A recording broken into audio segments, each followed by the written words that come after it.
Olá, hoje eu quero falar com você, advogado, advogada, sobre um tema que eu entendo muito precioso para o exercício da profissão. E esse tema é estratégia. Você sabe o que é estratégia? Você sabe de que forma a estratégia se aplica à condução de um processo? Você sabe qual é a diferença entre estratégia e tática? De que forma elas se comunicam ou não? Você já pensou sobre estratégia na sua vida profissional, na sua vida de quem comanda processos? Pois é sobre esse tema que nós vamos falar hoje. Estratégia, ela surge no meio militar, na Grécia. Ela significa o ofício de um general.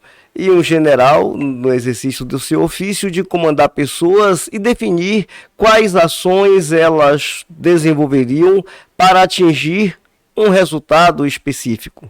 Na verdade, o resultado específico é sempre vencer a batalha. Então, a estratégia que vem do grego, ela se aplica em todos os campos da vida, seja pessoal, seja profissional. Pois você precisa definir uma estratégia, que é um objetivo específico, e definir os passos que você vai seguir e os caminhos a percorrer para chegar a esse objetivo.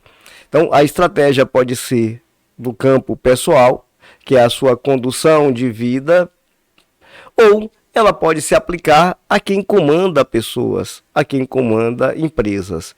Mas, na vida de advogado e advogada, isso se aplica perfeitamente. Pois, quando você recebe um cliente no seu escritório e você ouve a narrativa da causa, você percebe que nesse momento você tem a narrativa. E você precisa pensar e conceber o tratamento que você vai dar a essa narrativa. O que você vai fazer com essa narrativa? Que tipo de processo você vai mover? Você vai mover um processo?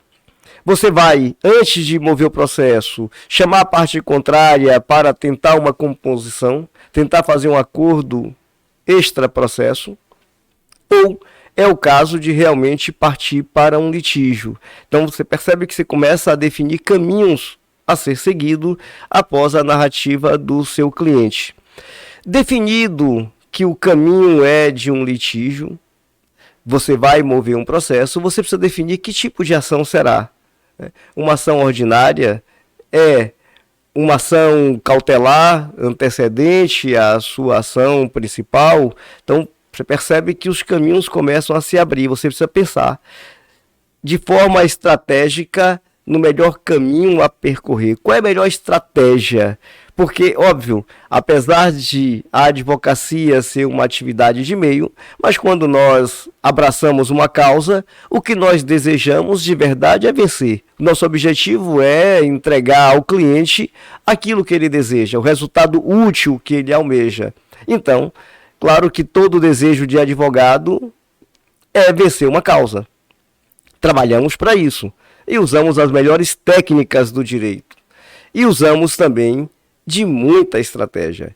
Eu costumo dizer que na condução de um processo, 99% é estratégia e 1% é a técnica jurídica que está lá nas leis, na doutrina e etc. Mas a estratégia, ela conta e conta muito. Primeiro, você tem que ter uma técnica na hora da elaboração da sua petição inicial. Porque mais importante do que o que você diz é a forma como você diz. Afinal, o advogado nada mais é do que um vendedor de tese. Você precisa vender ao juiz que a melhor tese é a que você defende, que a verdade está com seu cliente. Claro que para isso você precisa ter certeza de que realmente o direito socorre a pretensão do seu cliente. Você precisa ter essa certeza. Você não vai abraçar uma causa que você sabe que está fadada ao insucesso. Você não vai se meter numa aventura processual. Não é esse o papel do advogado. Então, o advogado precisa, para que a coisa funcione, primeiro se apaixonar pela causa. Ele precisa convencer a si mesmo de que o seu cliente tem sim toda razão na sua pretensão. Uma vez que você convenceu a você mesmo, você está convicto do direito e da plausibilidade da pretensão do seu cliente, agora você vai então elaborar a petição. E para isso precisa uma técnica específica, né? Você precisa saber de que forma você cria as palavras e constrói, mostrando ao juiz de forma clara, objetiva, o que o seu cliente pretende, por que pretende e por que o direito a ele socorre. Se você deixar isso muito bem claro na sua petição. Então, a sua linguagem é preciso que seja convincente. Você precisa ter uma linguagem que persuada o juiz de que o que você diz é a máxima expressão da verdade. Então, gerar credibilidade é o primeiro passo, se você está fazendo uma petição inicial. Se você está fazendo uma contestação, agora a situação é inversa, você precisa então demonstrar para o juiz que as alegações contidas na petição inicial não são verdadeiras, que os fatos postos ali, eles não conversam com a máxima expressão da verdade, e que a máxima expressão da verdade está sim nos seus argumentos trazidos na peça defensiva. Isso também de um modo apaixonado, de um modo entusiástico, porque se você não se entusiasma pelo que você faz, se você não se entusiasma na hora de escrever, e esse entusiasmo é que você vai conseguir transmitir para o papel, você não estará usando de uma boa estratégia. Então eu digo como primeiro ingrediente para uma boa ação é o entusiasmo, é a convicção própria do advogado ou advogada que abraçou a causa. Seu entusiasmo, a sua convicção. E de que forma você transfere esse seu entusiasmo e essa sua convicção para quem vai ler a sua peça processual.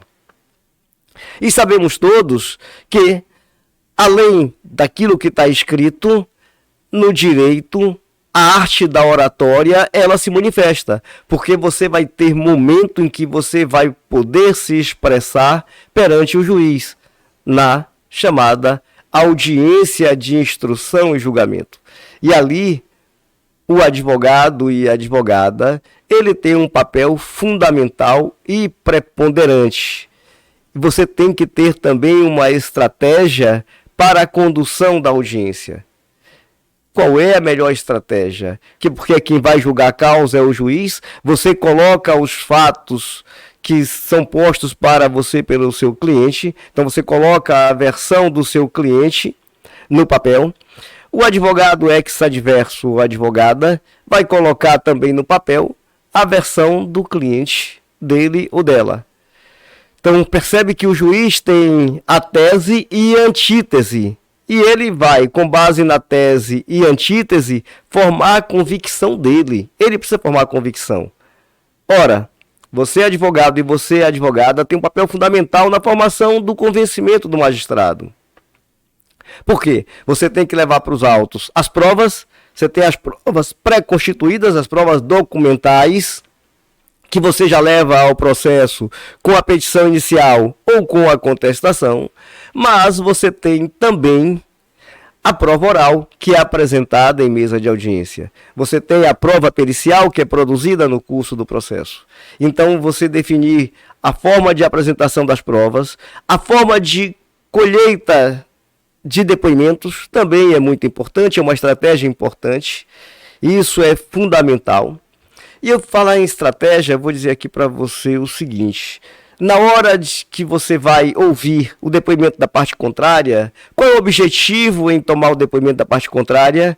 Obter dela a confissão, não é verdade? Você está almejando obter da parte contrária a confissão, ou seja, que ela diga algo que seja contrário ao que o advogado dela colocou na peça processual que ele elaborou. Então, que ela desdiga, digamos assim, eu poderia dizer que o termo aqui seria que ela desdiga o que foi dito, né? O que ela fala em sentido contrário. usando uma palavra mais técnica, daquilo que foi posto. E é claro que isso tira a credibilidade da peça processual e é uma confissão. Você busca obter a confissão. Por mais que ela fale e fale bem, ela não vai ajudar aquilo que já está posto na peça processual. O que ela pode é atrapalhar, porque eu estou falando do depoimento pessoal da parte. Então, para a parte contrária, você pode perguntar absolutamente tudo, no sentido de colocar em xeque aquilo que está posto na peça processual, tá? Agora, e qual é a melhor estratégia na condução do interrogatório das testemunhas? Aí é que vem a grande sacada. Percebe que para a testemunha, você agora tem que ter um tratamento diferenciado. Se a prova é sua, você tem que pensar e pensar muito bem no que você vai perguntar para a testemunha da parte contrária.